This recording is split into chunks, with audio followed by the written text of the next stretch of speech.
வந்தது தெரியும் போவது எங்கே வாசல் நமக்கே தெரியாது.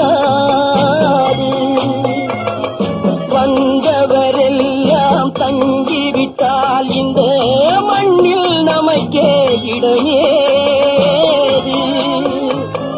வாழ்க்கை என்பது வியாபாரம், வரும் ஜனனம் என்பது வரவாகும், அதில் மரணம் என்பது செலவாகும். போனால் போகட்டும் போடா, போனால் போகட்டும் போடா. இந்த பூமியில் நிலையாய் வாழ்ந்தவர் யாரடா? போனால் போகட்டும் போடா.